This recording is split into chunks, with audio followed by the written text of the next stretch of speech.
मैं संदीप आप सभी का स्वागत करता हूं गणित मंत्रा पे। साथियों, संपूर्ण बिहार जीके का एपिसोड नंबर ये 2 है।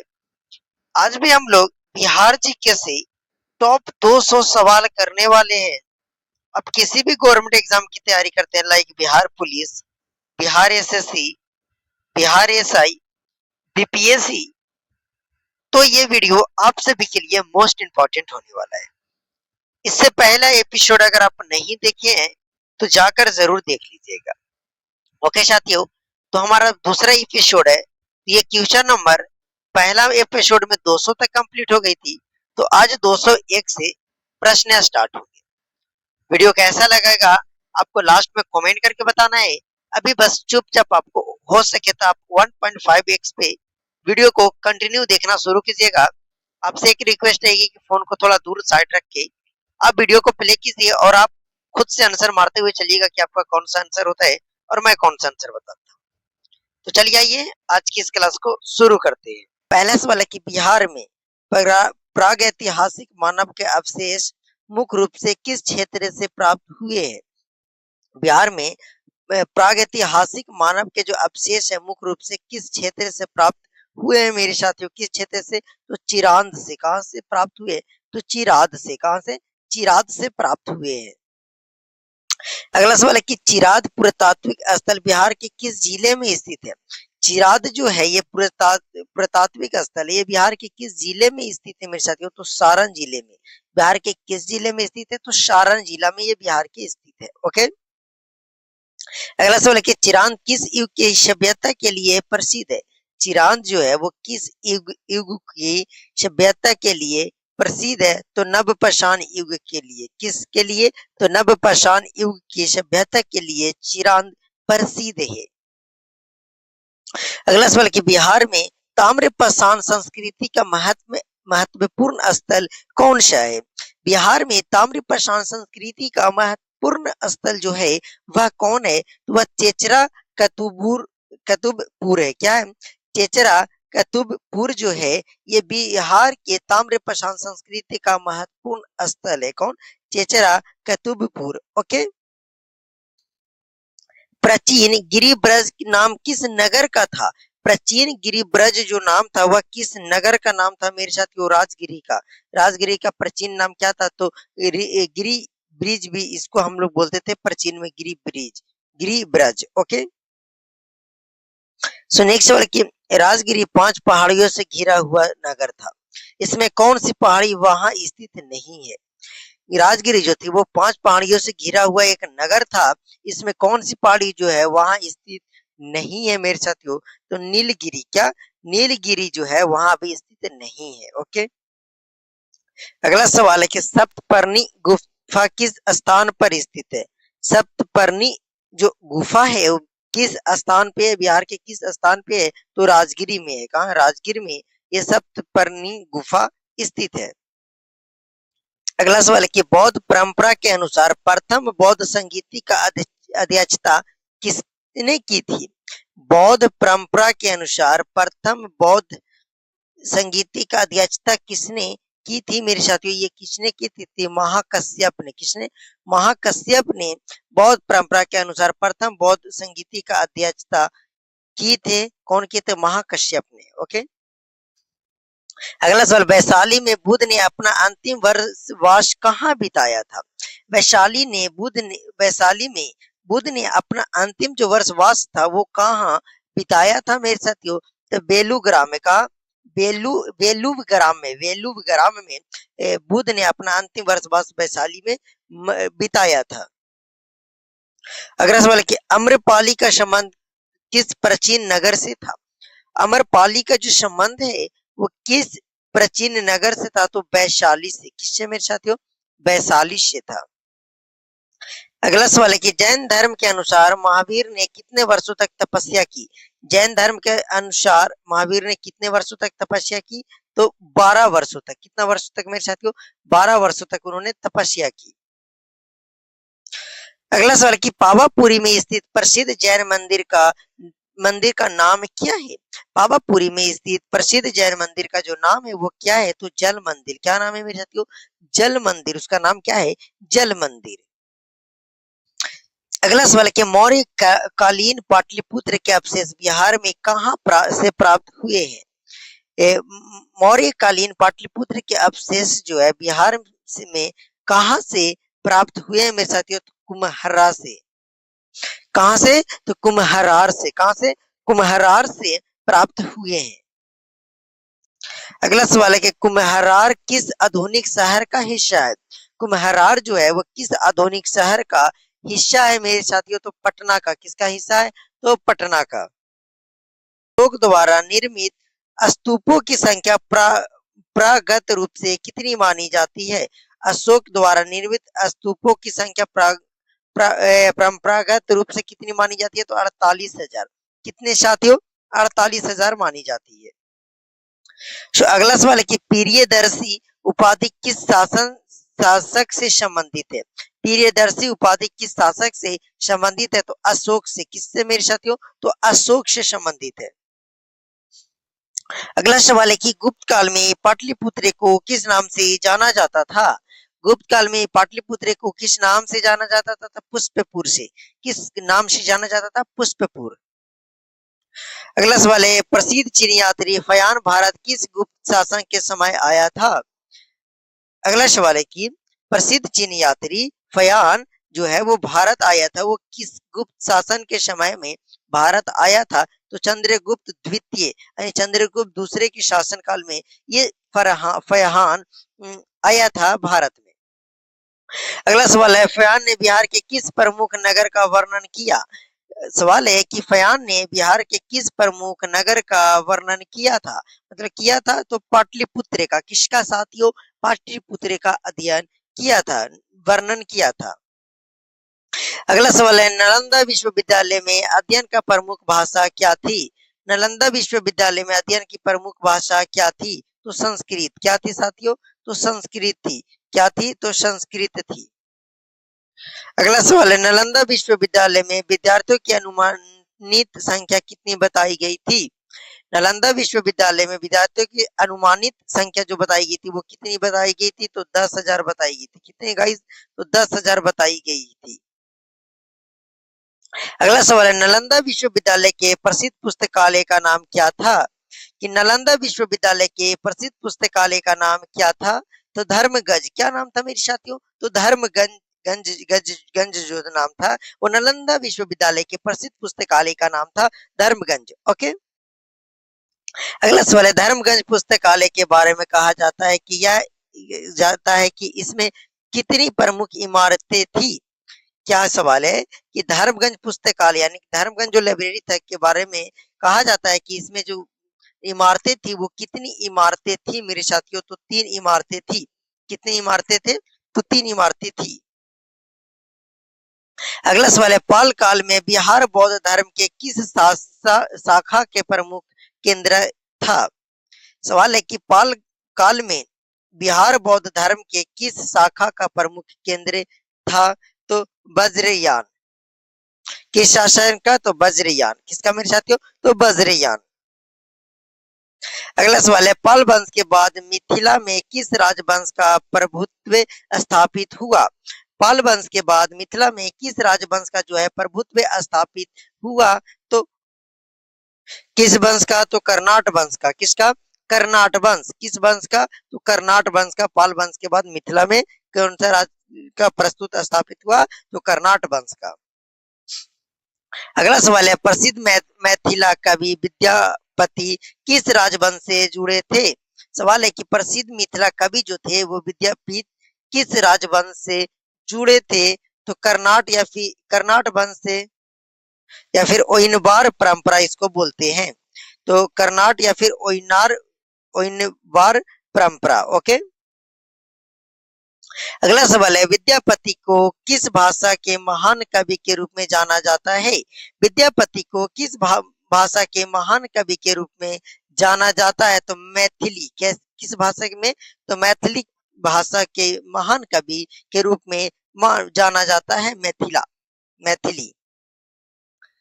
अगला सवाल है, बिहार में मनियार मठ किस स्थान पर स्थित है? बिहार में मनियार मठ जो है वो किस स्थान पर स्थित है? तो राजगीर में। मनियार मठ कहाँ स्थित है? तो राजगीर में। मनियार मठ कहाँ स्थित है? तो राजगीर में। अगला सवाल है, शेरशाह सूरी ने अपने प्रशासन को कितने प्रमुख भागों में विभाजित किया था? शेरशाह सूरी ने अपने प्रशासन को कितने प्रमुख भागों में विभाजित किया था? तो चार भागों में। कितने भागों में? तो चार भागों ने शेरशाह सूरी ने अपने प्रशासन को विभाजित किया था। अगला सवाल है, शेरशाह की राजसभा व्यवस्था के बाद में किस मुगल शासक ने आगे विकसित किया? क्या सवाल है कि शेरशाह की राजसभा व्यवस्था को बाद में किस मुगल शासक ने आगे विकसित किया? बाद में कौन किसने आगे विकसित किया? तो अकबर ने। किसने? अकबर ने।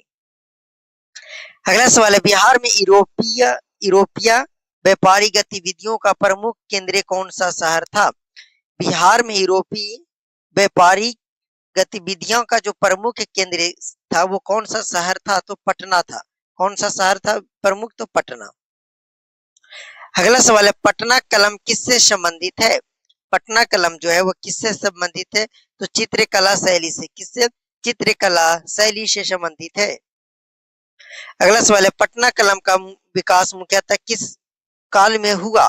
पटना कलम का जो विकास है मुख्यतः किस काल में हुआ था? तो मुगलोत्तर काल में। किसमें? मुगलोत्तर काल में पटना कलम का विकास मुख्य हुआ था। अगला सवाल है, बिहार में 1857 के विद्रोह के दौरान अंग्रेजों के विरुद्ध आरा आरा हाउस की घेराबंदी कितने दिनों तक चली?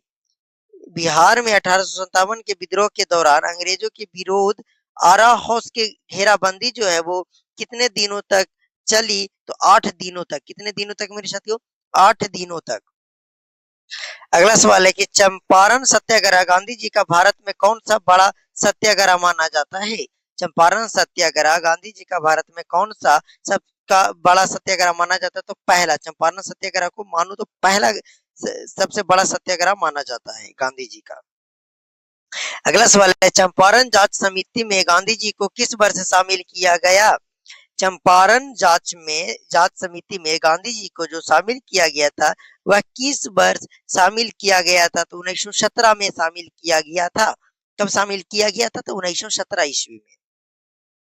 अगला सवाल, बिहार में असहयोग आंदोलन के दौरान विदेशी वस्त्रों का के बहिष्कार का प्रमुख केंद्र कौन सा शहर था? तो विदेशी वस्त्र का बहिष्कार जो किया था वो पटना, भागलपुर, मुजफ्फरपुर यानी सभी हो जाएंगे। बहिष्कार सभी ने किया था। अगला सवाल है, स्वतंत्र आंदोलन के दौरान बिहार केसरी की उपाधि पाने वाले नेता ने किस क्षेत्र में विशेष योगदान दिया?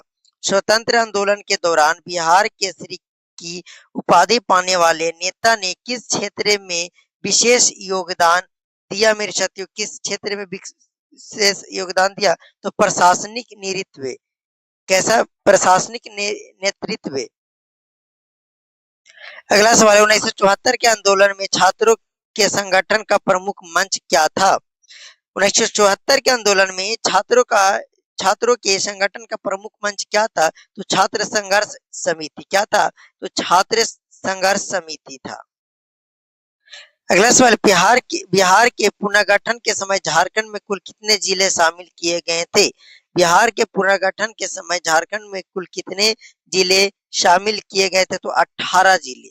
कितना जिले मेरे साथियों? 18। अभी आपका एक सवाल है कि झारखंड में कुल कितने जिले हैं और बिहार में कुल कितने जिले? इसका आंसर कमेंट बॉक्स में कीजिएगा। प्राचीन काल में बिहार का अब का अर्थ क्या था? प्राचीन काल में बिहार शब्द का जो अर्थ था मेरे साथियों वह क्या था? तो वह बौद्ध मठ था। क्या था? बिहार शब्द का जो अर्थ था प्राचीन में वह क्या था? तो बौद्ध मठ था। ओके, नेक्स्ट वाला कि बिहार नाम का सर्वप्रथम उल्लेख किस काल में मिलता है? बौद्ध बिहार का जो सर्वप्रथम उल्लेख है वो आपको किस काल में देखने को मिलता है? तो पाल काल में। कौन काल में मेरी साथियों? पाल काल में आपको बिहार नाम का सर्वप्रथम उल्लेख देखने को मिलता है। अगला सवाल है, मगध के उत्कर्षण का प्रमुख भौगोलिक कारण क्या था? मगध के उत्कर्षण के प्रमुख भौगोलिक कारण जो था वह क्या था? तो वह था उपजाऊ भूमि एवं लौह अयस्क। ये प्रमुख भौगोलिक कारण था। मगध के उत्कर्षण का प्रमुख भौगोलिक कारण क्या था? उपजाऊ भूमि एवं लौह अयस्क। अगला सवाल है, प्राचीन मगध में लौह अयस्क मुख्यतः किस क्षेत्र से प्राप्त होता था? कि प्राचीन मगध में जो लौह अयस्क है वो मुख्यतः किस क्षेत्र से प्राप्त होता था मेरे साथियों? तो छोटा नागपुर क्षेत्र से। कहां से? छोटा नागपुर क्षेत्र से लौह अयस्क मुख्यतः प्राप्त होता था। अगला सवाल है, बिंबिसार ने किस राज की राजकुमारी से विवाह कर राजनीतिक संबंध मजबूत किया? बिंबिसार जो था वो किस राज की राजकुमारी के साथ विवाह करके अपना जो राजनीतिक संबंध था उसने मजबूत किया? तो वह कौशल के राजकुमारी से। कहाँ की राजकुमारी से? तो कौशल के राजकुमारी से विवाह करके वह उन्होंने बिंबिसार ने अपना राजनीतिक संबंध मजबूत किया। अगला सवाल है, अजात शत्रु द्वारा निर्मित दुर्गा पाटलिग्राम आगे चलकर किस नाम से प्रसिद्ध हुआ? अजात शत्रु द्वारा निर्मित दुर्गा पाटलिग्राम आगे चलकर किस नाम से प्रसिद्ध हुआ मेरे साथियों? तो पाटलिपुत्र के नाम से प्रसिद्ध हुआ। दुर्गा पाटलिग्राम किस नाम से प्रसिद्ध हुआ? तो पाटलिपुत्र नाम से प्रसिद्ध हुआ। नेक्स्ट सवाल है, नंद वंश में शासकों को यूनानी स्रोतों में किस नाम से संबोधित किया गया है? नंद वंश में शासकों को यूनानी स्रोतों में किस नाम से संबोधित किया गया है? किस नाम से संबोधित किया गया है मेरे साथियों? तो प्रासी। किससे? प्रासी के नाम से संबोधित किया गया। प्रासी के नाम से संबोधित किया गया है। अगला सवाल है, चंद्रगुप्त मौर्य ने सेल्यूकस निकेटर को किस वर्ष पराजित किया? चंद्रगुप्त मौर्य ने सेल्यूकस निकेटर को किस वर्ष पराजित किया मेरे साथियों? किस वर्ष? तो 305 ईसा पूर्व में। कब? 305 ईसा पूर्व में। अगला सवाल है, सेल्यूकस और चंद्रगुप्त के बीच संधि के बाद मेगास्थनीज को कहां भेजा गया? सेल्यूकस और चंद्रगुप्त के बीच संधि के बाद जो मेगास्थनीज थे इन्हें कहां भेजा गया? तो पाटलिपुत्र भेजा गया था। कहां भेजा गया था? पाटलिपुत्र। नेक्स्ट सवाल है, अशोक की माता का नाम क्या माना जाता है? अशोक की माता का नाम क्या माना जाता है? शुभद्रांगी। क्या? अशोक की माता का नाम क्या था? शुभद्रांगी माना जाता है। अगला सवाल है, बोध गया में स्थित महाबोधि मंदिर का मूल निर्माण किस शासक के संबंधित माना जाता है? बोध गया में स्थित जो महाबोधि मंदिर है मेरे साथियों, महाबोधि मंदिर का मूल निर्माण किस शासन से संबंधित माना जाता है? तो अशोक शासक। कौन शासक के? तो अशोक के। अगला सवाल है, बौद्ध धर्म की चौथी संगीति किस शासक के समय हुई थी? बौद्ध धर्म के चौथी संगीति किस शासक के समय हुई थी मेरे साथियों? तो कनिष्क के समय। कनिष्क के। किसके समय? कनिष्क के समय। अगला सवाल है, गुप्त काल में बिहार में स्वर्ण मुद्राओं का व्यापार प्रचलन किस कारण प्रसिद्ध हुआ? गुप्त काल में बिहार में स्वर्ण मुद्राओं का व्यापार प्रचलन किस कारण प्रसिद्ध हुआ मेरे साथियों? तो व्यापारिक समृद्धि के कारण प्रसिद्ध हुआ। प्रचलन किस कारण प्रसिद्ध हुआ? तो व्यापारिक समृद्धि के कारण। अगला सवाल है, भारतीय नेपोलियन कहे जाने वाले समुद्रगुप्त की जानकारी का मुख्य स्रोत क्या है? भारतीय नेपोलियन कहे जाने वाले समुद्रगुप्त जो है इनकी जानकारी का जो मुख्य स्रोत है मेरे साथियों वह क्या है? तो प्रयाग प्रस्ती। क्या है? तो प्रयाग प्रस्ती। अगला सवाल है, कुमारगुप्त वन ने यानी प्रथम ने किस बौद्ध शिक्षा केंद्र की स्थापना करवाई? कुमारगुप्त प्रथम ने किस बौद्ध शिक्षा केंद्र की स्थापना कराई? तो नालंदा। किसकी? नालंदा की स्थापना करवाई थी। अगला सवाल है, पाल वंश का उदय बिहार में किस प्रकार हुआ था? पाल वंश का जो उदय है वो बिहार में किस प्रकार हुआ था? तो जनता द्वारा गोपाल का चुनाव। जनता द्वारा जो है वो गोपाल को चुना गया था। पाल वंश का उदय बिहार में इसी प्रकार हुआ था। सो नेक्स्ट सवाल है, देवपाल के शासन काल में पाल साम्राज्य का विस्तार किस दिशा में सर्वाधिक हुआ? देवपाल के शासन काल में पाल साम्राज्य का जो विस्तार है वो किस दिशा में सबसे अधिक हुआ? सबसे किस दिशा में सर्वाधिक हुआ? तो पूर्व एवं उत्तर में। कहा मेरे साथियों? पूर्व एवं उत्तर पूर्व में। पूरब में और उत्तर पूर्व में विस्तार जो है वो सबसे अधिक हुआ। अगला सवाल है, उदंतपुर विश्वविद्यालय वर्तमान में बिहार के किस शहर में स्थित है? उदंतपुर विश्वविद्यालय वर्तमान में बिहार के किस शहर में स्थित है मेरे साथियों? तो बिहार शरीफ में। कहाँ है? बिहार शरीफ में उदंतपुर विश्वविद्यालय स्थित है।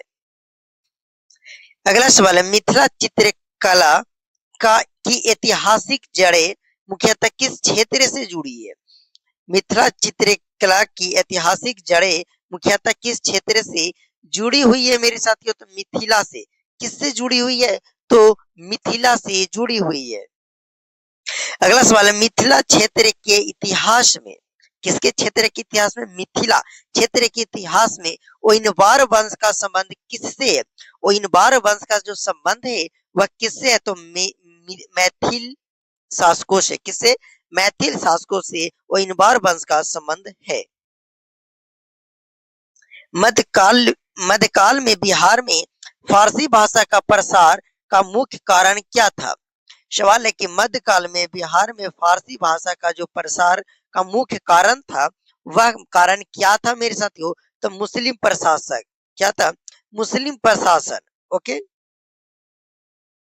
अगला सवाल है, बिहार में सूफी संतों ने मुख्य रूप से किस माध्यम से प्रभाव स्थापित किया? बिहार में सूफी संतों ने मुख्य रूप से किस माध्यम से प्रभाव स्थापित किया मेरे साथियों? किस माध्यम से? तो शिक्षा और आध्यात्मिका उपदेश। क्या? शिक्षा और आध्यात्मिका उपदेश। अगला सवाल है, शेरशाह सूरी ने सिक्कों की कौन सी धातु आधारित प्रणाली का मानक बनाया? शेरशाह सूरी ने सिक्कों की कौन सी धातु आधारित प्रणाली का मानक बनाया मेरे साथियों? कौन सी धातु का? तो चांदी का। किसकी? चांदी का। अगला सवाल है, शेरशाह द्वारा स्थापित सराय व्यवस्था का मुख्य उद्देश्य क्या था? जो शेरशाह सूरी स्थापित किया था सराय व्यवस्था, इसका मुख्य उद्देश्य जो था वह क्या था? तो यात्रियों और संचार की सुविधा। यात्रियों और संचार की सुविधा। अगला सवाल है, बक्सर युद्ध के बाद अंग्रेज को प्राप्त दीवानी अधिकार का अर्थ क्या था? बक्सर युद्ध के बाद जो अंग्रेजों को प्राप्त हुई थी दीवानी अधिकार, इसका जो अर्थ है मेरे साथियों, इसका अर्थ क्या था? तो इसका अर्थ था राजस्व वसूल का अधिकार। क्या? राजस्व वसूल का अधिकार। अगला सवाल है, बिहार में अंग्रेजी शिक्षा का प्रारंभिक प्रसार का प्रमुख केंद्र कौन था? बिहार में अंग्रेजी शिक्षा का प्रारंभिक प्रसार का मुख्य केंद्र जो था मेरे साथियों वह क्या था? तो वह केंद्र पटना था। क्या था? पटना। अगला सवाल, 1857 के विद्रोह में जगदीशपुर का क्या महत्व था?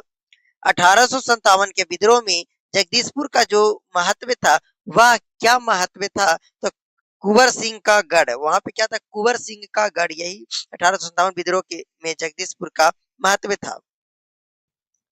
अगला सवाल है, वीर कुंवर सिंह ने गंगा नदी पार करते समय घायल हाथ के साथ क्या किया था? वीर कुंवर सिंह जो गंगा नदी पार कर रहे थे तो उनका जो हाथ घायल था उस हाथ के साथ क्या किए थे? तो हाथ काटकर गंगा नदी को अर्पित कर दिया। क्या कर दिया था? हाथ काटकर गंगा को अर्पित कर दिया। अगला सवाल है, चंपारण सत्याग्रह के समय बिहार के लेफ्टिनेंट गवर्नर कौन था? चंपारण सत्याग्रह के समय बिहार का जो लेफ्टिनेंट गवर्नर था वह कौन था? एडवर्ड गेट था। कौन था? एडवर्ड गेट था। अगला सवाल है, चंपारण में गांधी जी ने सत्याग्रह के साथ किस कार्य पर विशेष बदल दिया? अगला सवाल क्या था कि चंपारण में गांधी जी ने सत्याग्रह के साथ किस कार्य पर विशेष बल दिया? कौन से और काम पे चंपारण सत्याग्रह के अलावा कौन और से वर्ग थे जिसपे उन्हें विशेष बल दिया? तो शिक्षा एवं स्वच्छता। क्या? शिक्षा एवं स्वच्छता पे। अगला सवाल है, बिहार में असहयोग आंदोलन के दौरान राष्ट्रीय विद्यालयों की स्थापना का उद्देश्य क्या था? बिहार में असहयोग आंदोलन के दौरान राष्ट्रीय विद्यालयों की स्थापना का उद्देश्य जो था वह क्या था? तो सरकारी शिक्षा का विकल्प क्या था? सरकारी शिक्षा का विकल्प। अगला सवाल है, डॉक्टर राजेंद्र प्रसाद ने किस प्राकृतिक आपदा के दौरान उल्लेखनीय राहत कार्य किया था? डॉक्टर राजेंद्र प्रसाद ने किस प्राकृतिक आपदा के दौरान उल्लेखनीय राहत कार्य किया था मेरे साथियों? किस प्राकृतिक आपदा के बाद? तो 1994 का बिहार भूकंप। क्या? 1934 के बिहार भूकंप के समय।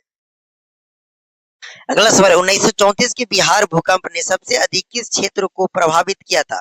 1934 में जो बिहार में भूकंप आया था उसमें सबसे अधिक प्रभावित क्षेत्र जो था वह बिहार का कौन सा क्षेत्र था मेरे साथियों? तो मिथिला। मिथिला बहुत ज्यादा प्रभावित था इस भूकंप से। अगला सवाल है, स्वतंत्रता प्राप्ति के समय बिहार के मुख्यमंत्री कौन थे? स्वतंत्रता प्राप्ति के समय बिहार के मुख्यमंत्री कौन थे? तो श्री कृष्ण सिंह थे। कौन थे? श्री कृष्ण सिंह। अगला सवाल है, बाबू जगजीवन राम का जन्म बिहार के किस जिले में हुआ था? बाबू जगजीवन राम का जो जन्म है वो बिहार के किस जिले में हुआ था? भोजपुर में हुआ था। कहा? भोजपुर में। अगला सवाल है, बाबू जगजीवन राम का राष्ट्रीय योगदान मुख्यतः किस क्षेत्र में माना जाता है? बाबू जगजीवन राम का राष्ट्रीय योगदान मुख्यतः किस क्षेत्र में माना जाता है? तो किस क्षेत्र में? तो सामाजिक न्याय एवं राजनीति के क्षेत्र में। सामाजिक न्याय एवं राजनीति के क्षेत्र में। अगला सवाल है, 1974 के बिहार आंदोलन का प्रमुख मुद्दा क्या था? 1974 के बिहार आंदोलन का प्रमुख मुद्दा क्या था? तो भ्रष्टाचार और शासन सुधार। क्या था? भ्रष्टाचार और शासन सुधार। अगला सवाल है, जयप्रकाश नारायण ने संपूर्ण क्रांति का आह्वान किस स्थान से प्रमुख रूप से किया? जयप्रकाश नारायण ने संपूर्ण क्रांति का आह्वान जो है वो किस स्थान से प्रमुख रूप से किया? तो राजगीर से। कहां से? राजगीर से। नहीं, एक मिनट, राजगीर नहीं, गांधी मैदान पटना से किया। सॉरी, कहां से मेरे साथियों? गांधी मैदान पटना से। हाँ, तो जयप्रकाश नारायण ने संपूर्ण क्रांति का आह्वान जो है वो गांधी मैदान पटना से शुरू किए थे प्रमुख रूप से। अगला सवाल, बिहार के विभाजन के बाद कौन सा खनिज समुदाय क्षेत्र झारखंड में चला गया? बिहार के विभाजन के बाद कौन सा खनिज समुदाय जो है क्षेत्र झारखंड में चला गया? तो छोटा नागपुर। क्या मेरे साथियों? छोटा नागपुर। अगला सवाल है, आधुनिक बिहार के इतिहास में 22 मार्च के विशेष महत्व क्या है? आधुनिक बिहार के इतिहास में 22 मार्च का जो विशेष महत्व है वह क्या है? तो इस 22 मार्च को बिहार राज्य गठन दिवस है। यहाँ इस 22 मार्च को ही बिहार राज्य का गठन हुआ था। ओके, कि मगध साम्राज्य के उदय में गंगा नदी का प्रमुख योगदान किया था। किसका? मगध साम्राज्य के उदय में जो गंगा नदी का प्रमुख योगदान था मेरे साथियों, वह योगदान क्या था? वो जो योगदान था वो व्यापार एवं परिवहन में योगदान था। व्यापार एवं परिवहन में मगध साम्राज्य में गंगा नदी का प्रमुख योगदान यही था, व्यापार एवं परिवहन। ओके साथियों, अगला सवाल है, प्राचीन बिहार में गणराज्य शासन प्रणाली का प्रमुख उदाहरण कौन था? प्राचीन बिहार में गणराज्य शासन प्रणाली का जो प्रमुख उदाहरण था वो उदाहरण कौन था? तो जो उदाहरण था वो वज्जीय संघ था। क्या था? वज्जीय संघ जो था ये प्राचीन बिहार में गणराज्य शासन प्रणाली का प्रमुख उदाहरण था। ओके, अगला सवाल है, लिच्छवियों की राजनीतिक शक्ति का केंद्र कौन था? लिच्छवियों की राजनीतिक शक्ति का जो केंद्र था मेरे साथियों वह केंद्र कौन था? केंद्र कौन था? तो वो केंद्र वैशाली था। क्या था साथियों? वैशाली। ओके, अगला सवाल है कि बिंबिसार ने अपने राजवैद्य के रूप में किसे नियुक्त किया था? बिंबिसार ने अपने राजवैद्य के रूप में किसे नियुक्त किया था मेरे साथियों? तो जीवक का। किसका नियुक्त किया था? तो जीवक का बिंबिसार ने अपने राजवैद्य के लिए नियुक्त किया था। अगला सवाल है, जीवक किस क्षेत्र में प्रसिद्ध थे? ये जो जीवक थे वो किस क्षेत्र में प्रसिद्ध थे साथियों? तो चिकित्सक में। किसमें? चिकित्सा में ये जो थे ये प्रसिद्ध थी, इसीलिए इसे बिंबिसार जो था वो अपने वैद्य के रूप में इसे रखा था। ओके, जीवक को चिकित्सक के रूप में प्रसिद्ध थे, मतलब चिकित्सक के क्षेत्र में जो थे ये प्रसिद्ध थे। अगला सवाल है मेरे पास, अजात शत्रु के समय मगध का सबसे बड़ा प्रतिद्वंदी द्वंद्वी कौन था? अजात शत्रु के समय मगध का सबसे बड़ा प्रतिद्वंद्वी जो था वो कौन था मेरे साथियों? तो विजय संघ था। कौन था? विजय संघ जो था ये अजात शत्रु के समय मगध का सबसे बड़ा प्रतिद्वंद्वी था। ओके, अगला सवाल है मेरे साथियों कि नंद वंश की विशाल सेना का उल्लेख किस विदेशी लेखक ने किया? नंद वंश की विशाल सेना का जो उल्लेख है तो किस विदेशी लेखक ने किया मेरे साथियों? तो किसने किया? तो डायोडोरस ने। किसने? डायोडोरस ने नंद वंश की विशाल सेना का उल्लेख किस विदेशी ने किया था? नंद वंश की विशाल सेना का उल्लेख किसने किया था? तो डायोडोरस ने। ठीक है, डायोडोरस ने। अगला सवाल है, मौर्य काल में समाहर्ता का कार्य क्या था? समाहर्ता का जो कार्य है वो क्या था? किस काल में? मौर्य काल में। तो कर संग्रह का कार्य था। कौन सा काम करते थे? तो कर संग्रह। ओके, अगला सवाल है, अशोक द्वारा बौद्ध धर्म का प्रचार हेतु भेजे गए पुत्र का नाम क्या था? अशोक द्वारा बौद्ध धर्म के प्रचार हेतु भेजे गए पुत्र का जो नाम था साथियों, वह नाम क्या था? महेंद्र था। क्या था? महेंद्र था। क्या था? महेंद्र। अगला सवाल है, अशोक द्वारा बौद्ध धर्म के प्रचार हेतु भेजी गई पुत्री का नाम क्या था? पुत्र का नाम तो धर्मेंद्र था, लेकिन पुत्री का नाम जो था संघमित्रा था। कौन था? संघमित्रा। ओके, पुत्री का नाम क्या था? संघमित्रा। ओके, अगला सवाल है मेरे भाई कि बोध गया में बोधि वृक्ष जो है किस नदी के निकट स्थित है? बोध गया में बोधि वृक्ष जो है वो किस नदी के निकट स्थित है मेरे साथियों? फल्गु नदी के किनारे। किसके? फल्गु नदी के किनारे। ओके, नेक्स्ट सवाल है कि गुप्त काल में बिहार में किस धर्म का विशेष संरक्षण मिला? गुप्त काल में बिहार में किस धर्म का जो है वो विशेष संरक्षण मिला मेरे साथियों? तो वैष्णव धर्म का। किसका? वैष्णव धर्म का गुप्त काल में बिहार के विशेष संरक्षण मिला। अगला सवाल है गाइस कि नालंदा विश्वविद्यालय को अध्ययन करने वाले प्रसिद्ध चीनी यात्री कौन थे? नालंदा विश्वविद्यालय को अध्ययन करने वाले जो प्रसिद्ध चीनी यात्री जो थे वह कौन थे? तो ह्वेनसांग थे। कौन थे? ह्वेनसांग जो थे ये नालंदा के प्रसिद्ध चीनी यात्री थे जिन्होंने नालंदा विश्वविद्यालय में अध्ययन किया था। ओके, अगला सवाल है कि इत सिंह का संबंध किस देश से था? इत सिंह का जो संबंध था वह किस देश से था मेरे साथियों? तो चीन से। किससे? चीन से। किससे था? तो चीन से। अगला सवाल है, पाल वंश के किस शासन को सबसे शक्तिशाली माना जाता है? पाल वंश के किस शासक को सबसे शक्तिशाली माना जाता है मेरे साथियों? तो देवपाल को। किसको? देवपाल को पाल वंश का सबसे शक्तिशाली शासक माना जाता था। ओके, अगला सवाल है, पाल शासकों का प्रमुख प्रशासनिक क्षेत्र कौन था? पाल शासकों का मुख्य प्रशासनिक क्षेत्र जो था वो कौन था? तो बिहार और बंगाल था। कौन था मेरे साथियों? बिहार और बंगाल। ओके, नेक्स्ट सवाल है, मिथिला में न्याय शास्त्र की प्रसिद्ध परंपरा किस नाम से जानी जाती है? मिथिला में न्यायाधीश की प्रसिद्ध परंपरा जो है वो किस नाम से जानी जाती है मेरे साथियों? तो नव्य न्याय। किसके नाम से? तो नव्य न्याय के नाम से जानी जाती है। ओके, नेक्स्ट सवाल है गाइस कि विद्यापति मुख्यतः किस राजा के दरबार से जुड़े थे? विद्यापति जो थे वो मुख्यतः किस राजा के दरबार से जुड़े थे? तो शिवसेन के दरबार से। किनके? शिवसेन के दरबार से विद्यापति जुड़े थे। अगला सवाल है, बिहार में तुगलक काल के दौरान प्रशासनिक केंद्र कौन था? बिहार में तुगलक काल के दौरान जो प्रशासनिक केंद्र था मेरे साथियों वह कौन था? तो वह केंद्र पटना था। कौन था? तो पटना था। ओके, नेक्स्ट सवाल, मुगल काल में बिहार किस सूबे का भाग था? मुगल काल में बिहार किस सूबे का था वो भाग था मेरे साथियों? किस सूबे का भाग था? तो बिहार सूबा का। किसका? बिहार शुआ का। ओके, नेक्स्ट वाला गाइस कि अकबर के शासन काल में बिहार का प्रशासन किस प्रणाली के अंतर्गत संचालित होता था? अकबर के शासन काल में बिहार का जो प्रशासन है वो किस प्रणाली के अंतर्गत संचालित होता था मेरे साथियों? तो किसके द्वारा होता था? तो मनसबदारी के से होता था, संचालित होता था। कैसे?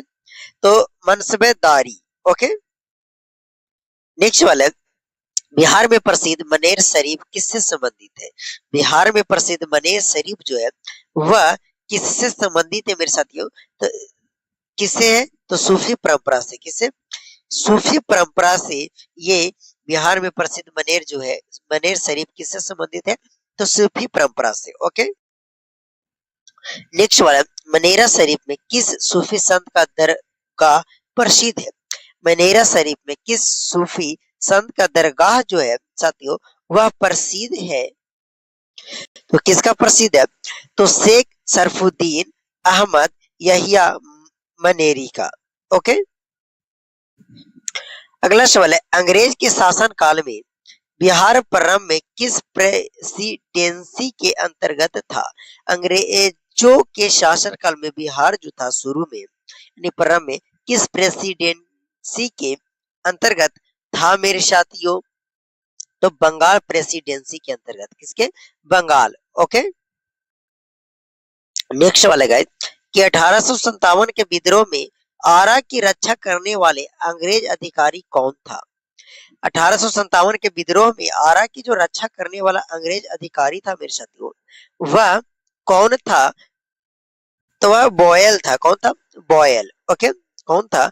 तो बॉयल। ओके, अगला सवाल है, चंपारण सत्याग्रह के दौरान किसानों की शिकायतें दर्ज करने में गांधी जी के सहयोगी कौन थे? मतलब कौन कौन जो थे चंपारण सत्याग्रह के दौरान गांधी जी को सपोर्ट किए थे? तो ब्रज किशोर प्रसाद, राजेंद्र प्रसाद, जेबी कृपलानी, उपेक्ष सभी, यानी कि ये लोग सभी जो है वो महात्मा गांधी को सपोर्ट किए थे।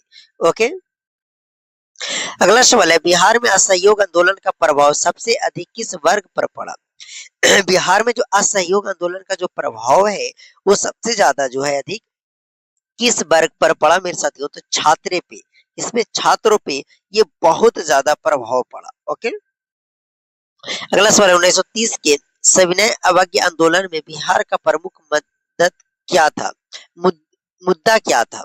1930 में सविनय अवज्ञा आंदोलन हुआ था।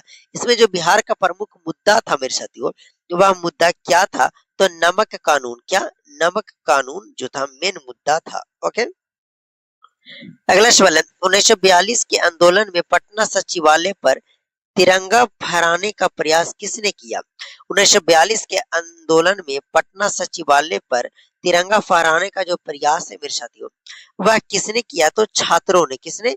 छात्रों ने किया था। ओके, नेक्स्ट वाला, डॉक्टर राजेंद्र प्रसाद भारतीय संविधान सभा के कौन से अध्यक्ष थे? डॉक्टर राजेंद्र प्रसाद जो थे वो भारतीय संविधान सभा के वो प्रथम अध्यक्ष थे। कैसे? प्रथम अध्यक्ष थे। ओके, अगला सवाल है, स्वतंत्र भारत का प्रथम राष्ट्रपति के रूप में डॉक्टर राजेंद्र प्रसाद ने कब पद ग्रहण किया? मतलब डॉक्टर राजेंद्र प्रसाद जो थे वो प्रथम राष्ट्रपति थे। प्रथम प्रधानमंत्री पंडित जवाहरलाल नेहरू थे लेकिन प्रथम राष्ट्रपति जो थे वो डॉक्टर राजेंद्र प्रसाद थे। तो इन्होंने जो अपना शपथ ग्रहण है वह कब किया था? कब? तो 1950 ईस्वी में। कब? 1950 ईस्वी में इन्होंने अपना शपथ ग्रहण किया था। अगला सवाल है कि श्री कृष्ण सिंह के लोकप्रिय उपनाम क्या था? श्री कृष्ण सिंह के का जो लोकप्रिय उपनाम है वह उपनाम क्या था? तो बिहारी केसरी। क्या था? बिहार केसरी। क्या नाम था श्री कृष्ण सिंह का लोकप्रिय उपनाम? तो बिहार केसरी। ओके, अगला सवाल है, बिहार में पंचायती राज व्यवस्था को मजबूत करने का प्रयास किस दशक में अधिक हुए? बिहार में पंचायती राज व्यवस्था को मजबूत यानी कि स्ट्रॉन्ग बनाने का जो प्रयास है वो किस दशक में अधिक हुआ मेरे साथियों? तो 1990 के दशक में। कब? 1990 के दशक में। नेक्स्ट वाला है, जयप्रकाश नारायण ने अपना जयप्रकाश नारायण ने किस आंदोलन से राष्ट्रीय स्तर पर नई राजनीतिक चेतना उत्पन्न की? जयप्रकाश नारायण ने किस आंदोलन से राष्ट्रीय स्तर पर नई राजनीतिक चेतना उत्पन्न की मेरे साथियों? तो संपूर्ण क्रांति आंदोलन। कौन सा? संपूर्ण क्रांति आंदोलन। बताइएगा संपूर्ण क्रांति आंदोलन जो है वो कब हुआ था? ओके, इसका आंसर आप लोग कमेंट बॉक्स में कीजिएगा। स्वदेशी आंदोलन कब हुआ था? असहयोग आंदोलन कब हुआ था? ओके, नेक्स्ट वाला, बिहार के विभाजन से पूर्व रांची किस राज्य का भाग था? बिहार के विभाजन के पूर्व जो रांची था वो किस स्टेट का भाग था मेरे साथियों? तो बिहार का ही है। बिहार से ही अलग होकर रांची यानी झारखंड यानी रांची का निर्माण हुआ। कब हुआ था? तो सन 2000 ईस्वी में। ओके, 14 नवंबर 2000 ईस्वी को बिहार से जो अलग है वो झारखंड होकर बना था। ओके, अगला सवाल है, झारखंड गठन के बाद बिहार की राजधानी कौन रही? झारखंड गठन के बाद बिहार की जो राजधानी है वो पटना हो गई थी। क्या हो गई? पटना। ओके, नेक्स्ट सवाल, बिहार दिवस मनाने का परंपरा किस वर्ष व्यापक रूप से शुरू हुआ? मतलब बिहार दिवस कब मनाया जाता है? तो 22 मार्च को। ओके, याद कर लीजिएगा 22 मार्च को हम लोग बिहार दिवस मनाते हैं। लेकिन शुरुआत कब हुई थी बिहार दिवस मनाने को? तो 2010 ईस्वी में। कब? 2010 ईस्वी में। ओके, नेक्स्ट सवाल, बिहार के इतिहास में लोकनायक की उपाधि किसे दी गई है? लोकनायक की उपाधि बिहार के इतिहास में किसे दी गई है? तो जयप्रकाश नारायण को। किसको? जयप्रकाश नारायण को। नेक्स्ट वाला, आधुनिक बिहार के विकास में शिक्षा के प्रमुख केंद्र के रूप में कौन सा शहर उभरा? आधुनिक बिहार के विकास में शिक्षा के प्रमुख केंद्र के रूप में कौन सा शहर उभरा मेरे साथियों? तो पटना। कौन सा? पटना। प्राचीन बिहार में पुष्पपुर नाम किस नगर का था? प्राचीन बिहार की बात किया जाए, किसका? प्राचीन बिहार की, तो उसमें जो पुष्पपुर नाम था वो किस नगर का नाम था? तो वह पाटलिपुत्र का नाम था। पाटलिपुत्र के कई नाम थे, उसमें से एक नाम जो था प्राचीन बिहार में वह पुष्पपुर था। किसका? पाटलिपुत्र का। ओके साथियों, अगर आप इसका पीडीएफ लेना चाहते हैं तो गणित मंत्रा के टेलीग्राम चैनल से जुड़ जाइएगा। अगला सवाल है कि यूनानी लेखकों ने पाटलिपुत्र की तुलना किस नगर से की थी? यूनानी ने जो पाटलिपुत्र की तुलना की थी साथियों वो किस नगर से तुलना की थी मेरे साथियों? किस नगर से? तो बेबीलोन से। बेबीलोन से पाटलिपुत्र की तुलना किया गया था। यूनानी लोग किया था तुलना पाटलिपुत्र का बेबीलोन से। ओके, नेक्स्ट वाला कि प्राचीन मगध में विस्तार में हाथियों की उपलब्धता का क्या महत्व था? प्राचीन मगध में बिहार में हाथियों की उपलब्धता का क्या महत्व था मेरे साथियों? उसका महत्व क्या था? तो धार्मिक अनुष्ठान। क्या? धार्मिक अनुष्ठान, ये हाथियों का महत्व था प्राचीन मगध में। ओके, नेक्स्ट वाला कि रत्नागिरी के लिए ऐतिहासिक नगर से संबंधित है। रत्नागिरी किस ऐतिहासिक नगर से जो है मेरे साथियों संबंधित है? रत्नागिरी तो राजगीर से। किससे? राजगीर से संबंधित है ये रत्नागिरी। ओके, रत्नागिरी किस ऐतिहासिक नगर से संबंधित है? तो राजगीर से। ओके, नेक्स्ट वाला कि राजगीर में आयोजित प्रथम बौद्ध संगीत का उद्देश्य क्या था? राजगीर में जो आयोजित हुआ था प्रथम बौद्ध संगीति, इसका जो मुख्य उद्देश्य था, इसका उद्देश्य क्या था मेरे साथियों? तो बौद्ध के उपदेशों का संकलन। क्या था इसका उद्देश्य? बौद्धों के उपदेशों का संकलन इसका उद्देश्य था। ओके, अगला सवाल है इसकी वैशाली के प्रसिद्ध नगरवधु अमरपाली बाद में किस धर्म का अनुयायी बनी? वैशाली की प्रसिद्ध जो नगरवधु अमरपाली थी वो अमरपाली बाद में किस धर्म का अनुयायी बनी? किस धर्म का मेरे साथियों? तो बौद्ध धर्म का। किसका बनी थी? बौद्ध धर्म का अनुयायी बनी। नेक्स्ट वाला है कि महावीर के पिता का नाम क्या था? महावीर के पिता का नाम क्या था मेरे साथियों? तो सिद्धार्थ था। क्या था? महावीर के पिता का नाम क्या था? तो सिद्धार्थ था। ओके, सिद्धार्थ। नेक्स्ट वाला कि महावीर की माता का नाम क्या था? महावीर की माता का नाम क्या था मेरे साथियों? तो त्रिशला। क्या था? त्रिशला। ओके, अगला सवाल है कि जैन परंपरा के अनुसार महावीर के बड़े भाई का नाम क्या था? किसके? कौन से? तो जैन परंपरा के अनुसार महावीर के बड़े भाई का नाम क्या था मेरे साथियों? क्या था नाम? तो नदीन वर्धन। क्या था? नदीन वर्धन जो था वो जैन परंपरा के अनुसार महावीर के बड़े भाई का नाम था नदीन वर्धन। ओके, अगला सवाल कि मौर्यकालीन प्रशासन में गुप्तचरों को क्या कहा जाता था? मौर्यकालीन प्रशासन में जो गुप्तचरों को कहा जाता था वह क्या कहा जाता था? तो चर कहा जाता था। क्या कहा जाता था मेरे साथियों? चर कहा जाता था। मौर्यकालीन प्रशासन में गुप्तचरों को क्या कहा जाता था? तो चर कहा जाता था। ओके। अगला सवाल है कि अशोक के अभिलेखों में प्रयुक्त भाषा मुख्यतः कौन सी थी? अशोक के अभिलेखों में प्रयुक्त भाषा जो थी, प्रयुक्त भाषा वो मुख्यतः कौन सी थी मेरी साथियों? तो वह प्राकृत थी। कौन सी भाषा थी? प्राकृत भाषा थी। ओके। तो कौन सी प्रयुक्त भाषा थी मेरे साथियों? तो प्राकृत भाषा। कौन सी थी? तो प्राकृत भाषा। ओके। नेक्स्ट वाला कि बराबर गुफाएं का उपयोग मुख्यतः किस संप्रदाय द्वारा किया जाता था? बराबर गुफाएं का जो उपयोग है मेरे साथियों मुख्यतः किस संप्रदाय द्वारा किया जाता था मेरे साथियों? तो अजीबक के द्वारा। कौन सा संप्रदाय के द्वारा?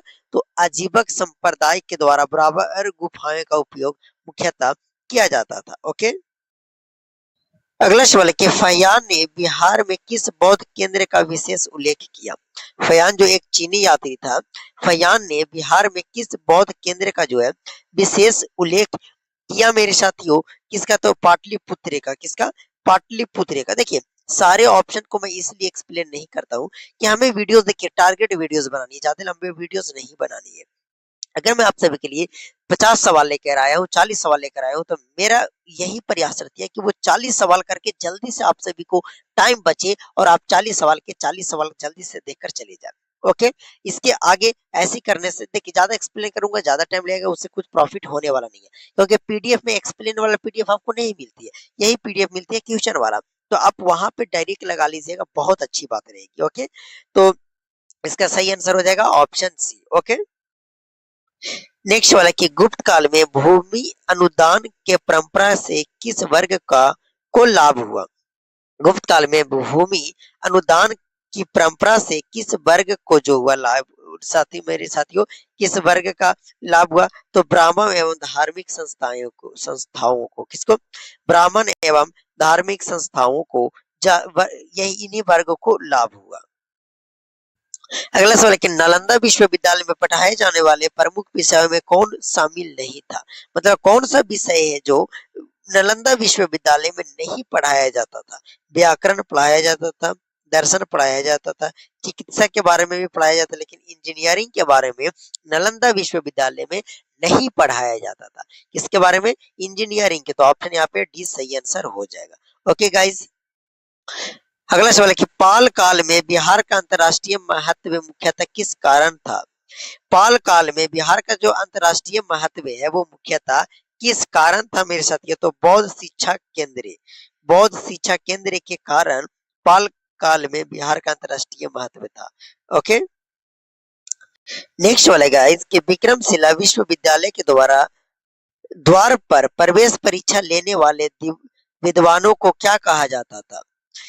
विक्रमशिला विश्वविद्यालय के द्वार पर प्रवेश परीक्षा लेने वाले विद्वानों को क्या कहा जाता था मेरे साथियों? द्वार पंडित कहा जाता था। क्या कहा जाता था? तो द्वार पंडित। ओके। नेक्स्ट वाला गाइस कि मिथिला में विकसित नव न्याय दर्शन का संबंध किस क्षेत्र से था? मिथिला में विकसित नव न्याय दर्शन का जो संबंध था मेरे साथियों वह किस क्षेत्र से संबंध था? तो तर्क शास्त्र से। किससे? तर्क शास्त्र से संबंध था। किससे? तर्क शास्त्र से। ओके। नेक्स्ट वाले की विद्यापति की रचनाओं में प्रमुख रूप से किस विषय का वर्णन मिलता है? विद्यापति की रचनाओं में प्रमुख रूप से किस विषय का वर्णन मिलता है मेरे साथियों? तो भक्ति एवं प्रेम का। किसका वर्णन मिलता है? तो भक्ति एवं प्रेम का। ओके। अगला सवाल है कि बिहार में मध्यकालीन इस्लामी शिक्षा का प्रमुख केंद्र कौन था? बिहार में मध्यकालीन इस्लामी शिक्षा का जो प्रमुख केंद्र था वह प्रमुख केंद्र कौन सा था मेरे साथियों? तो बिहार शरीफ। कौन सा था? तो बिहार शरीफ। ओके। नेक्स्ट वाला है कि शेरशाह सूरी ने भूमि माप के लिए किस इकाई का उपयोग कराया? शेरशाह सूरी ने भूमि माप के लिए किस इकाई का उपयोग कराया था मेरे साथियों? कराया तो जरीब का। किसका? जरीब का। किसका उपयोग कराया? तो जरीब का। ओके। नेक्स्ट वाला है कि शेरशाह द्वारा स्थापित डाक व्यवस्था में सराओं के बीच दूरी का निर्धारण किस आधार पर होता था? शेरशाह द्वारा स्थापित डाक व्यवस्था में सराओं की जो बीच की दूरी है वो निर्धारण किस आधार पे होता था मेरे साथियों? तो दो कोस के आधार पे। किस पे? दो कोस के आधार पे। ओके, अगला सवाल है कि बक्सर युद्ध के बाद अंग्रेज की शक्ति किस क्षेत्र में सबसे अधिक बढ़ी? बक्सर युद्ध के बाद अंग्रेज की जो शक्ति है वो किस क्षेत्र में सबसे अधिक बढ़ी? तो बंगाल बिहार क्षेत्र में। किस क्षेत्र में? तो बंगाल बिहार के क्षेत्र में अंग्रेजों की शक्ति वो अधिक बढ़ी। ओके, अगला सवाल है कि बिहार में अस्थायी बंदोबस्त का सबसे अधिक प्रभाव किस वर्ग पर पड़ा? बिहार में अस्थायी बंदोबस्त का सबसे अधिक प्रभाव जो है मेरे साथियों वो किस वर्ग में पड़ा? तो किसान पे। किस पे? किसान पे सबसे अधिक प्रभाव पड़ा। ओके, अगला सवाल है मेरे भाई कि 1857 के विद्रोह में दानापुर छावनी का क्या महत्व था? 1857 विद्रोह में तो दानापुर छावनी का जो महत्व था वो क्या महत्व था? तो विद्रोह का प्रमुख केंद्र था। क्या था ये? बिहार का विद्रोह का प्रमुख केंद्र दानापुर छावनी था। ओके, नेक्स्ट वाला कि वीर कुंवर सिंह का संबंध किस राजवंशीय परिवार से माना जाता है? वीर कुंवर सिंह का संबंध जो है वो किस राजवंशीय परिवार से माना जाता है मेरे साथियों? किससे? तो उज्जैनिया राजपूत से। किससे संबंध माना जाता है? उज्जैनिया राजपूत से संबंध माना जाता है। अगला सवाल, चंपारण सत्याग्रह के दौरान गांधी जी ने अपना मुख्यालय कहाँ बनाया था? चंपारण सत्याग्रह के दौरान गांधी जी ने अपना मुख्यालय जो है मेरे साथियों वह कहाँ बनवाया था? कहाँ बनाया था? तो मोतिहारी में। बिहार के मोतिहारी में चंपारण सत्याग्रह के दौरान गांधी जी ने अपना मुख्यालय बनाया था। मोतिहारी में, याद कर लीजिएगा कहाँ? मोतिहारी में। ओके, अगला सवाल है गांधी जी ने चंपारण अभियान के ब्रेजी को किशोर प्रसाद की भूमिका क्या थी? गांधी जी के चंपारण अभियान में ब्रज किशोर प्रसाद की जो भूमिका थी मेरे साथियों वह भूमिका क्या थी? तो प्रमुख सहयोगी। ये बहुत ज्यादा सहयोग किए थे, मतलब हेल्प किए थे गांधी जी को। ओके, गांधी जी के चंपारण अभियान में। ओके, अगला सवाल है कि बिहार में 1934 के भूकंप के बाद राहत कार्यों का नेतृत्व किसने किया? बिहार में 1934 के भूकंप के बाद राहत कार्यों का नेतृत्व जो है मेरे साथियों बिहार में वह किसने किया? तो डॉक्टर राजेंद्र प्रसाद ने किया। किसने किया? तो डॉक्टर राजेंद्र प्रसाद ने। ओके, अगला सवाल, अनुग्रह बाबू के नाम से कौन प्रसिद्ध है? अनुग्रह बाबू के नाम से कौन प्रसिद्ध है? तो अनुग्रह नारायण सिंह। कौन है? अनुग्रह नारायण सिंह जो अनुग्रह बाबू के नाम से प्रसिद्ध है। ओके, अगला सवाल है, स्वतंत्रता के बाद बिहार का प्रथम वित्त मंत्री कौन बने? स्वतंत्रता के बाद बिहार के प्रथम वित्त मंत्री अनुग्रह नारायण सिंह बने। कौन? अनुग्रह नारायण सिंह जो है बिहार के प्रथम वित्त मंत्री बने। अगला सवाल है, बिहार में भूदान आंदोलन को व्यापक बनाने में किस नेता का विशेष योगदान था? बिहार में भूदान आंदोलन को व्यापक बनाने में किस नेता का जो है मेरे साथियों वह विशेष योगदान था मेरे साथियों? किसका? तो वह जयप्रकाश नारायण का। किसका? जयप्रकाश नारायण का। अगला सवाल है, जयप्रकाश नारायण ने प्रारंभिक जीवन में किस राजनीतिक विचारधारा से प्रेरणा ली थी? सवाल क्या है कि जयप्रकाश नारायण ने प्रारंभिक जीवन में किस राजनीतिक विचारधारा से प्रेरणा ली थी? तो समाजवाद से। किससे ली थी? तो समाजवाद से। याद कर लीजिएगा, समाजवाद से। ओके, अगला सवाल है, 1974 के आंदोलन में जयप्रकाश नारायण ने किस से परिवर्तन का मुख्य माध्यम माना? 1974 के आंदोलन में जयप्रकाश नारायण ने किसे परिवर्तन का मुख्य माध्यम माना मेरे साथियों? किसे? तो वो युवा और छात्र को। किसको? युवा और छात्र को। अगला सवाल है, कर्पूरी ठाकुर का जन्म बिहार के किस जिले में हुआ था? कर्पूरी ठाकुर का जो जन्म है मेरे साथियों वह बिहार के किस जिले में हुआ था? तो समस्तीपुर में हुआ था। किसमें? तो समस्तीपुर में हुआ था। ओके, अगला सवाल है, बिहार में कर्पूरी फार्मूला किससे संबंधित है? बिहार में कर्पूरी फार्मूला जो है वो किससे? तो आरक्षण नीति से संबंधित है। किससे? आरक्षण नीति से कर्पूरी फार्मूला संबंधित है। नेक्स्ट वाला है, झारखंड गठन के समय बिहार का मुख्यमंत्री कौन था? जब झारखंड का जो गठन हो रहा था वह उस समय बिहार का जो मुख्यमंत्री था वह कौन था मेरे साथियों? तो राबड़ी देवी थी। कौन थी?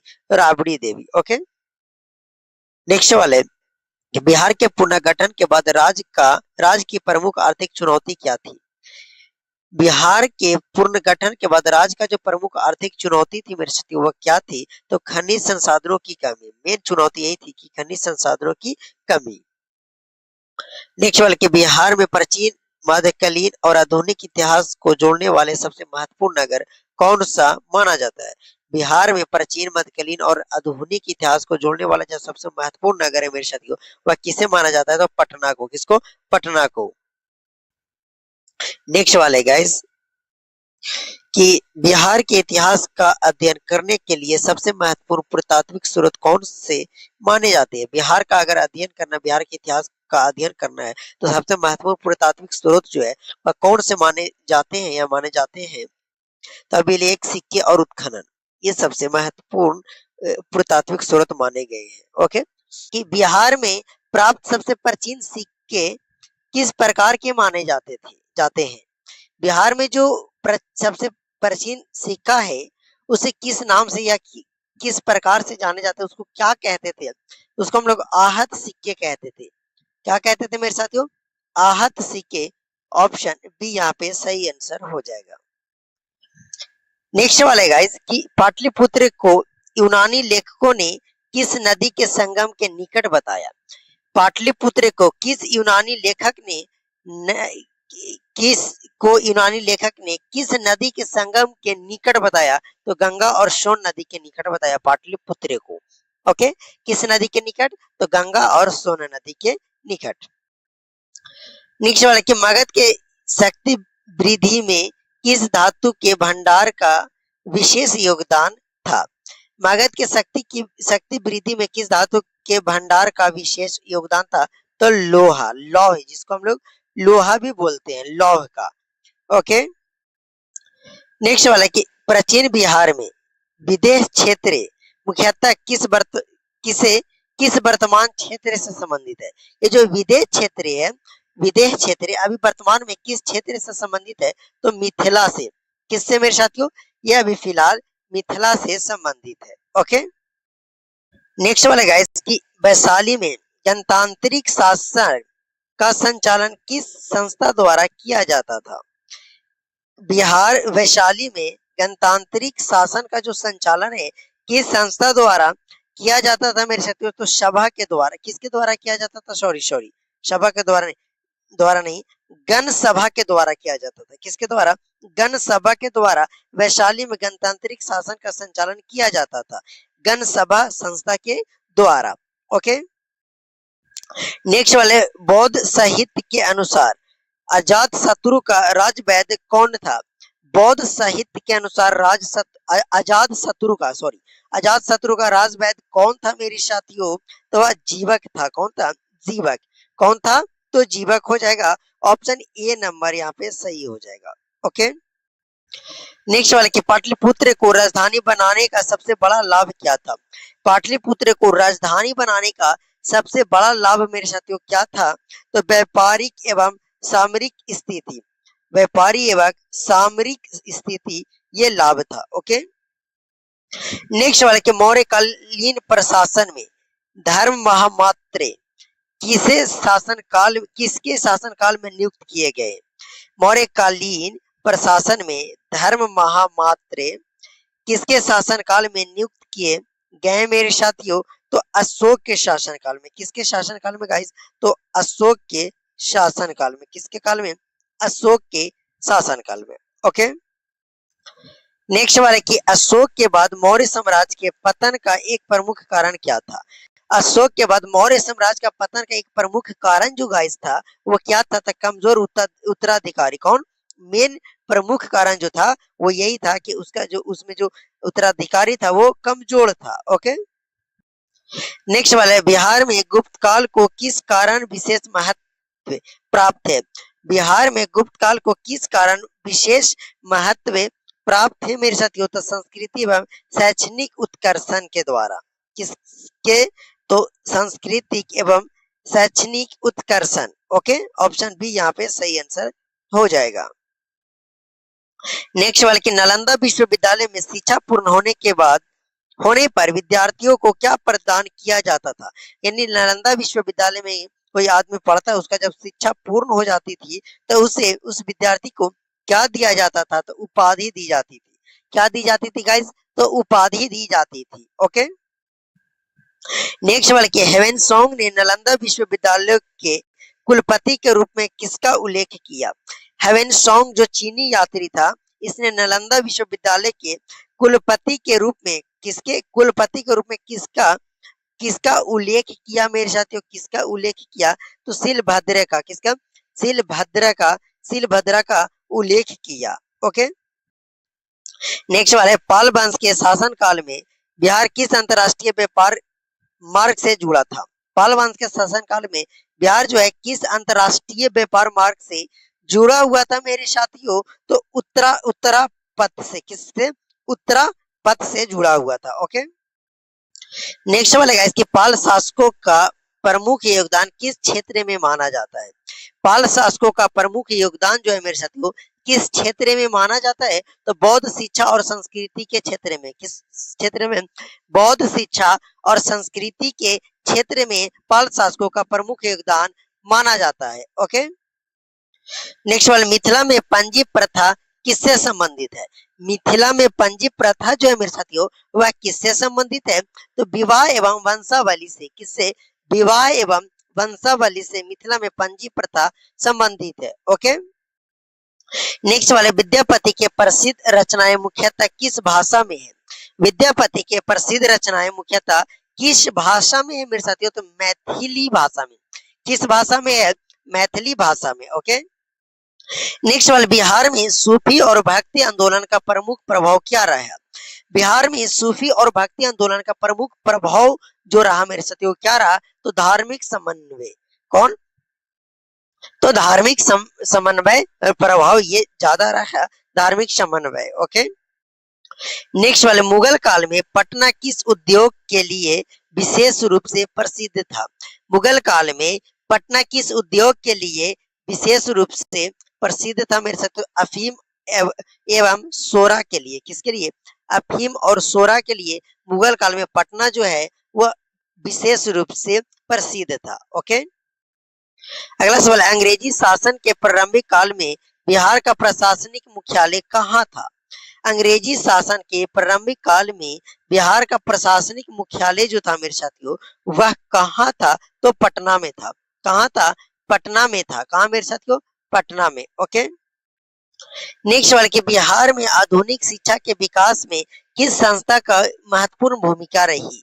बिहार के आधुनिक शिक्षा में विकास के किस संस्था का अधिक भूमिका रही मेरे साथियों, तो पटना कॉलेज का। किसका, पटना कॉलेज का अधिक भूमिका रही। नेक्स्ट 1857 के विद्रोह के दौरान बिहार में अंग्रेज के विरोध सबसे प्रभावशाली सैन्य संघर्ष किसने किया। 1857 के विद्रोह के दौरान बिहार में अंग्रेजों के विरुद्ध सबसे प्रभावशाली सैन्य संघर्ष जो है मेरे साथियों वह किसने किया, तो वीर कुंवर सिंह ने। किसने किया था, वीर कुंवर सिंह। ओके, नेक्स्ट वाला कि दानापुर छावनी के सैनिकों ने 1857 में किस नेता का साथ दिया।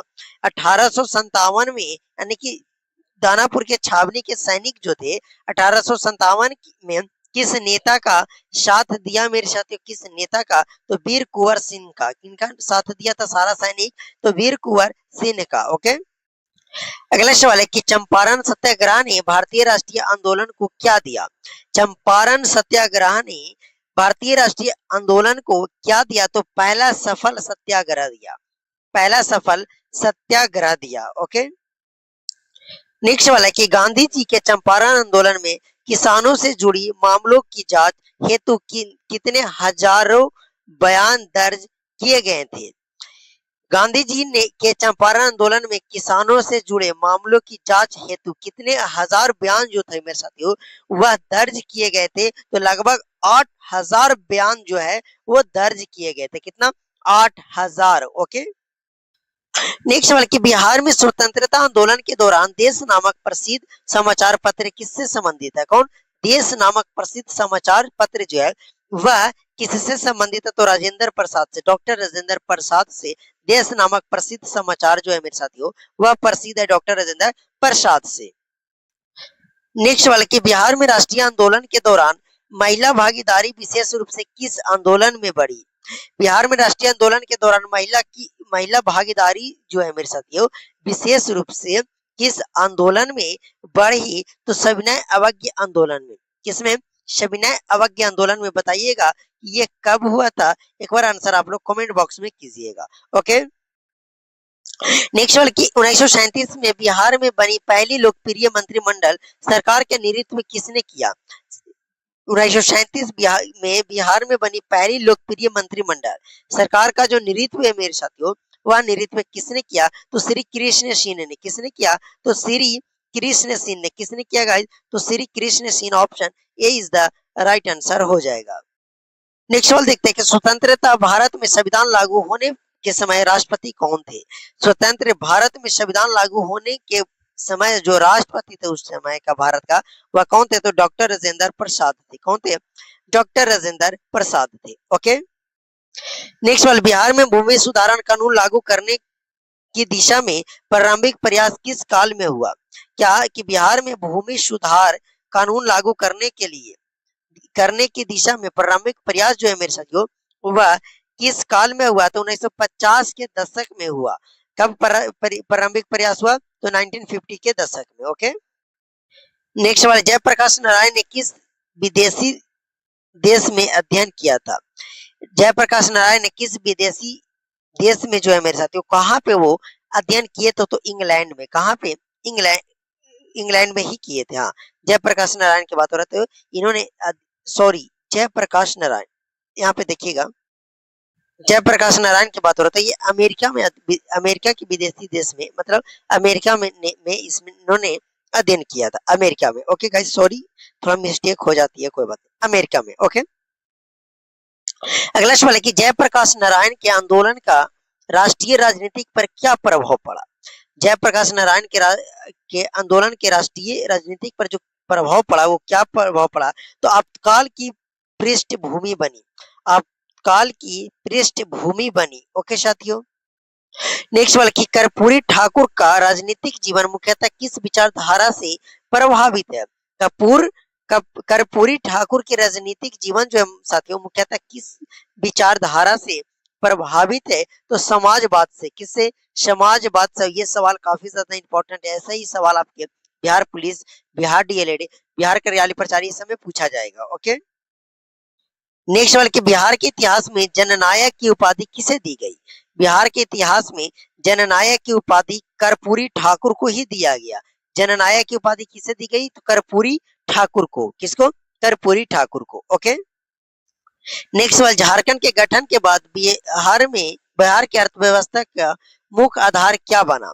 झारखंड बिहार से कब हुआ? तो 15 नवंबर 2000 ईस्वी को। कब हुआ मेरे साथ? 15 नवंबर 2000 ईस्वी को, याद कर लीजिएगा। तो झारखंड के गठन के बाद बिहार का अर्थव्यवस्था का मुख्य आधार क्या बना? तो कृषि बना। मुख्य आधार क्या बना बिहार की अर्थव्यवस्था का? तो वो कृषि बना। ओके, नेक्स्ट वाला कि पटना में प्राचीन विश्वविद्यालयों की परंपरा का आधुनिक प्रतीक कौन सा विश्वविद्यालय माना जाता है? बिहार में प्राचीन विश्वविद्यालयों की परंपरा का आधुनिक प्रतीक कौन सा विश्वविद्यालय माना जाता है? तो पटना विश्वविद्यालय। कौन सा विद्यालय? पटना विश्वविद्यालय। ओके, थोड़ा यहाँ पे देखिएगा, यहाँ पे मुझसे फिर मिस्टेक होगी कि बिहार में प्राचीन विश्वविद्यालय का परंपरा का आधुनिक प्रतीक किस विश्वविद्यालय को माना जाता है? तो नालंदा विश्वविद्यालय हो जाएगा मेरे साथियों। क्या हो जाएगा? नालंदा विश्वविद्यालय। I am so sorry guys. Okay, आइए नेक्स्ट सवाल, बिहार की इतिहास विश्व स्तर पर मुख्यतः किस कारण प्रसिद्ध हुआ? बिहार का इतिहास जो है विश्व स्तर पर मुख्य रूप से किस कारण प्रसिद्ध हुआ? तो प्राचीन शिक्षा और धर्म के कारण। प्राचीन शिक्षा और धर्म के कारण। देखिए मिस्टेक होने का कारण है ना कि नंबर ऑफ क्वेश्चंस ज्यादा हैं और कम समय में मैं आपको सारा क्वेश्चंस आप सभी के सामने डिलीवर करने का प्रयास करता हूँ, तो स्पीड में चीजें थोड़ी सी हो जाती है। मैथ तो नहीं है ना कि उसको सोल्व करूं, बट कोई बात नहीं। ओके, होती है मिस्टेक। नेक्स्ट वाले कि बिहार में बौद्ध जैन और हिंदू परंपराओं का संगम किस क्षेत्र में विशेष रूप से दिखाई देता है? बिहार में बौद्ध, जैन और हिंदू परंपराएं जो है इस संगम किस रूप से किस राज्य में किस क्षेत्र में विशेष रूप से दिखाई देती है? तो बोध गया और राजगीर क्षेत्र में, बोध गया और राजगीर के क्षेत्र में। ओके, नेक्स्ट वाला, बिहार के इतिहास में सबसे दीर्घकालिक प्रभाव किस प्राचीन साम्राज्य का माना जाता है? बिहार के इतिहास में सबसे दीर्घकालीन प्रभाव जो है किस प्राचीन साम्राज्य को माना जाता है मेरे साथियों? तो मगध साम्राज्य को। किसको? मगध साम्राज्य को। नेक्स्ट वाला, प्राचीन भारत का राजनीतिक एकता स्थापित करने में किस क्षेत्र का निर्णायक भूमिका रहा? प्राचीन भारत के राजनीतिक एकता स्थापित करने में किस क्षेत्र का निर्णायक भूमिका रही मेरे साथियों? तो मगध यानी बिहार का, मगध यानी कि बिहार का। और आज का लास्ट प्रश्न है कि बिहार के इतिहास का सबसे महत्वपूर्ण वैश्विक योगदान क्या माना जाता है? बिहार के इतिहास का सबसे महत्वपूर्ण वैश्विक योगदान जो है मेरे साथियों वह क्या माना जाता है? तो प्राचीन विश्वविद्यालय और धार्मिक विरासत, प्राचीन विश्वविद्यालय और धार्मिक विरासत। आई होप कि आपको आज का ये वीडियो बहुत ही पसंद आया होगा। साथियों, बहुत ही बेहतरीन बेहतरीन सवाल मैं आप सभी को करवाया हूँ। अगर आप सभी का प्यार इसी तरीका से रहा तो ये ऐसी एपिसोड नहीं रुकेगी, कंटिन्यू 200 प्रश्न का एपिसोड आते रहेंगे। तो चलिए, आई होप आपको आज का वीडियो बहुत अच्छा लगा होगा।